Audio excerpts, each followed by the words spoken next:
એને લાજવું જોઈએ સરકારે કે ભાઈ અમારી નિષ્ફળતા જિજ્ઞેશ મેવાણી છતી કરી આ પક્ષથી મને કોઈ લેવા દેવાનું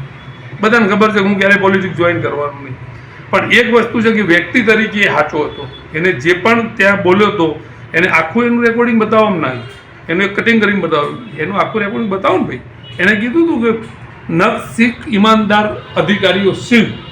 ગુજરાતમાં નથી એવું નહીં પણ એમને સાઈડ કરી દેવામાં આવ્યું તો આ બધી જવાબદારી 100% સરકારની છે આખા ફોજદારીથી સરકાર ના ચાલે એક્શનથી સરકાર ચાલે આજે તમે એના વિરુદ્ધમાં કંઈ પણ બોલો તો સીધા તમને કોઈ પણ માનામાં અંદર ગાળી દેવાનું પીટી જાડેજા જઈએ ચૈતર વસાવા નાખી દીધા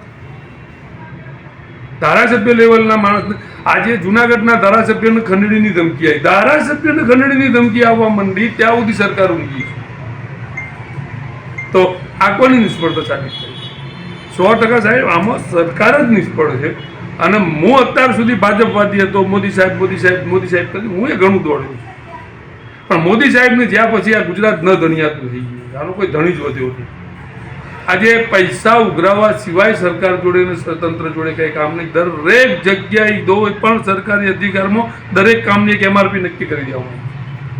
કે તમારે આ કામ કરાવવું છે તો આટલા રૂપિયા થશે હમણાં જસ્ટ વાત કરું મારા કઝિનની જ વાત કરું સુરતની અંદર એને 2 વીઘા જમીન લઈ અને ફેક્ટરી બનાવવા માટેનું પ્રોસેસર એને તો થઈ ગયું હતું એનઓસી મળી ગયું હતું એના પછી બાંધકામની ને પછી જે જુદી જુદી મંજૂરીઓ લેવા માટે એ દોડીને થાકી ગયો છેલ્લે એને કે એજન્ટ પકડ્યો તો એજન્ટે એક લિસ્ટ આપી દીધું 3,80,000 રૂપિયા આપવા લેવું બધી મંજૂરીઓ લઈ આવો અને 3,80,000 રૂપિયા ચૂકવ્યા તો બધી મંજૂરીઓ બી આવી ગઈ એના પછી પાછું એજન્ટે કીધું કે તમારા જે ગામની સીમમાં આવે છે તમારી ફેક્ટરી એના તલાટીને મંત્રીને તલાટી અને સરપંચને 25,000 રૂપિયા આપજો નગર પાસપોર્ટ જ છે આ શું છે તો એના કરતાં તમે પેપરમાં આપી દો આ કામ કરાવવું હોય તો આટલા રૂપિયા આપી દેવા આ જગ્યાએ તમારે પહોંચાડી દેવાના એટલે પબ્લિક હેરાન ના થાય છે તો પૈસા લઈને જ જાય ભાઈ એક કામ કરો મારું આટલું કામ છે આ તમે 5,000 કીધા હતા આ લો 5,000 કરી નાખો બેટ દ્વારકાની અંદર ખુલ્લેઆમ દાન ચોરી થાય છે અને આપણા ત્યાંના અધિકારીઓ જ અપતાલ હોય છે અરે હું સાક્ષી છું એનું નાના જે ટાપુ રહ્યા ને એને સ્પેશિયલ તમને કોઈ સિવિલિયનને કે ત્યાંના લોકલ માણસ જવા દેવામાં નહીં આવતો દરેક જગ્યાએ ભાજપ અને કોંગ્રેસ બંનેના શાસન મેં જોયા છે કોંગ્રેસનું શાસન આપણે અતિશય ખરાબ માન્યું આજે પબ્લિક તેના પર ટ્રસ્ટ નહીં પણ કોંગ્રેસની અંદર કંઈક ખોટું કામ કરાવવા માટે પૈસા આપવા પડે જે ખોટું હોય એને સાચું કરાવવું હોય તો કોંગ્રેસમાં પૈસા આપવા પડતા ભાજપમાં તો લીગલી કામ કરાવવાના પૈસા આપવાના